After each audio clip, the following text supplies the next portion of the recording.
Hai teman-teman semua, perkenalkan nama saya Randy Pratama. Saya mahasiswa jurusan Matematika Fakultas Matematika dan Ilmu Pengetahuan Universitas Riau. Video ini akan mengangkat bagaimana cara kita dapat mengurangi resiko atau peluang penularan dan penyebaran virus corona pada tenaga kesehatan, khususnya perawat, dengan menggunakan metode linear programming. Nah, apa itu linear programming dan mengapa linear programming dapat mengurangi resiko atau peluang penularan dan penyebaran virus corona? Jadi, pastikan teman-teman nonton sampai habis dan tinggalkan dukungan dengan cara like, komen, dan share video ini. Sebagaimana telah kita ketahui, COVID-19 telah mengubah tatanan kehidupan manusia. Penyakit yang disebabkan oleh virus corona atau yang juga dikenal dengan Severe Acute Respiratory Syndrome, Coronavirus 2 atau disingkat SARS-CoV-2, ini dapat menyebabkan gangguan pada sistem pernapasan, menyebabkan pneumonia akut, hingga kematian. Infeksi pertama kali virus ini ditemukan di kota Wuhan, China pada akhir Desember 2019. Kemudian, pada akhirnya dinyatakan sebagai pandemi oleh World Health Organization pada 11 Maret 2020. Virus ini menyebar ke berbagai belahan dunia, termasuk Indonesia. Pada 2 Maret 2020, Presiden Joko Widodo untuk pertama kalinya mengumumkan bahwa terdapat 2 kasus positif corona di Depok, Jawa Barat. Hingga saat ini, menurut data yang dirilis pada website Satuan Tugas COVID-19 per tanggal 9 November 2020, telah terdapat 440.569 jiwa positif corona. Dari 440.569 jiwa ini, terdapat 372.256 pasien telah menjalani pengobatan dan dinyatakan sembuh. Selain itu, juga terdapat 14.689 jiwa harus meninggal akibat virus ini. Tak kita sadari, rupanya masih terdapat 53.614 pasien positif corona yang masih dirawat. Lantas, ketika sudah diisolasi, apakah 53.614 pasien ini berhenti untuk menularkan dan menyebarkan virus? Telah kita ketahui bersama bahwa COVID-19 beresiko besar dapat menular lewat kontak fisik dan lain-lain. Lantas, bagaimana dengan tenaga kesehatan yang menangani pasien-pasien positif virus corona? Meskipun dilengkapi dengan alat pelindung diri dan telah menerapkan protokol kesehatan, penyebaran dan penularan ini masih dapat terus terjadi. Dengan banyaknya tenaga kesehatan yang telah ikut terpapar dan tertular membuktikan bahwa meskipun pasien telah diisolasi, resiko penularan dan penyebaran masih akan menghantui tenaga-tenaga kesehatan ini. Salah satu tenaga kesehatan dengan resiko paling besar adalah perawat. Hal ini dikarenakan frekuensi serta jenis kontak fisik yang cenderung lebih beresiko terpapar oleh pasien lewat kegiatan-kegiatan seperti pemberian obat, controlling, dan lain-lain. Tentunya kita tidak dapat membiarkan pasien tidak menerima pengobatan. Agar meniadakan kontak fisik pasien dengan perawat ataupun tenaga kesehatan lainnya, cara yang dapat kita lakukan adalah mengurangi kontak fisik tersebut. Mengurangi kontak fisik tersebut dapat terjalin kepada beberapa orang atau dalam hal ini perawat atau tenaga kesehatan. Cara yang dimaksud adalah melakukan pengurangan tenaga kesehatan atau perawat yang menangani pasien COVID-19, tetapi tetap menjaga kinerja perawat tersebut tetap mampu menghandle kondisi yang ada. Secara sederhana, hal inilah yang disebut dengan optimisasi. Mengurangi kuantitas, mempertahankan kualitas dengan membuat setiap orang melakukan kerja dengan seefisien mungkin. Salah satu cara melakukan optimisasi adalah dengan menggunakan linear programming.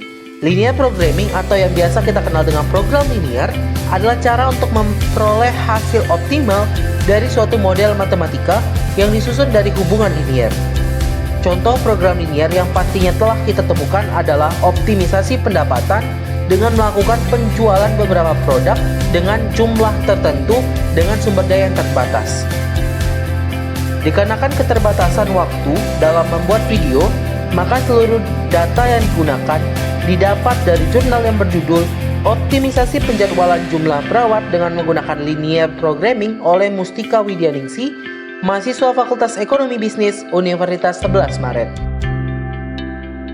Data yang digunakan dalam video ini adalah data yang diolah dari data jumlah pasien IGD serta data kehadiran perawat IGD Rumah Sakit PKU Muhammadiyah Surakarta pada April 2018. Meskipun data yang akan digunakan bukanlah data yang diambil ketika pandemi, kita dapat tetap menggunakan metode yang sama ketika kita ingin menerapkannya pada optimisasi perawat di masa pandemi.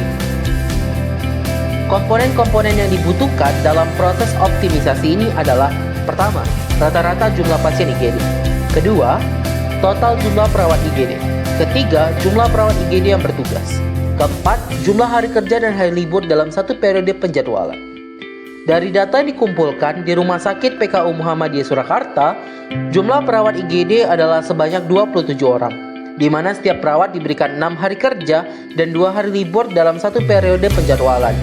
Periode penjadwalan yang dimaksud adalah selama 8 hari.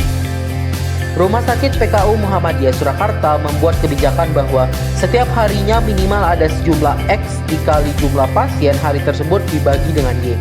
Dengan X adalah jumlah perawat pada shift dan hari tersebut, Y adalah jumlah pasien rata-rata. Sehingga, jika kita misalkan jumlah pasien hari tersebut, shift tersebut adalah A, B, C, D, E, F, G, H, maka dapat dibentuk tabel seperti berikut.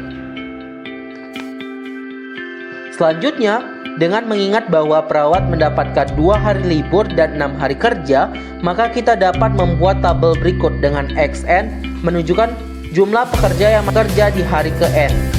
Dari tabel sebelumnya, kita dapat membuat fungsi pembatas seperti berikut.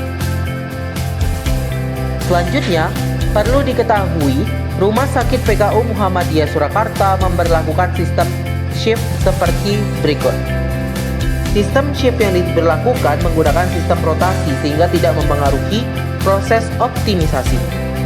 Selanjutnya, kita masuk pada data perawat serta pasien yang telah diolah menjadi seperti berikut. Setelah terkumpul semua data dan keterangan yang kita butuhkan, kita masuk pada proses optimisasi yang dilakukan per shift. Pertama, yaitu shift pagi. Ingat bahwa kita telah memiliki fungsi pembatas, tetapi untuk fungsi tujuan juga dapat langsung kita bentuk seperti ini, yaitu Z sama dengan X1 tambah X2 tambah seterusnya hingga X8, dikarenakan kita ingin mencari jumlah terkecil dari perawat yang dibutuhkan. Selanjutnya, kita dapat mengganti nilai A dikali X per Y, B dikali X per Y, dan seterusnya pada fungsi pembatas sesuai dengan nilai yang kita dapatkan pada tabel sebelumnya. Sehingga didapat fungsi tujuan dan fungsi pembatas sebagai berikut. Dikarenakan kesulitan dalam menyelesaikan program linear bervariabel banyak, maka kita dapat menggunakan Microsoft Excel Solver Command. Cara menggunakan Microsoft Excel Solver Command ini adalah: pertama, kita inputkan fungsi tujuan dan fungsi pembatas ke dalam bentuk seperti ini. Tetapi, juga terdapat banyak cara untuk menuliskan hal ini tergantung nyamannya penulis. Nah, setelah memasukkan data seperti berikut, kita dapat menyelesaikannya menggunakan Excel Solver. Kita dapat menggunakan Excel Solver dengan membuka menu data dan menggunakan solver. Nah, selanjutnya akan muncul tampilan seperti ini. Nah, pertama-tama kita harus menentukan set target cell dengan referensi sel yang menjadi fungsi tujuan, yaitu sel B3. Bagian equal kita atur min untuk meminimalkan jumlah perawat.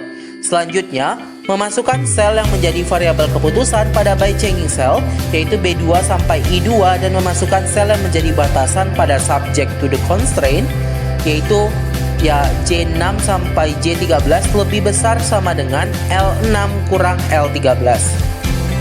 Dan ingat untuk memasukkan perintah bahwa kolom B2 sampai I2 haruslah bilangan bulat, yaitu dengan memasukkan perintah $B $2 sampai $I $2 sama dengan integer. Hal ini untuk memastikan bahwa jumlah perawat yang kita dapatkan pasti bulat. Lalu lakukan solve dan didapat jawaban atau hasil sebagai berikut.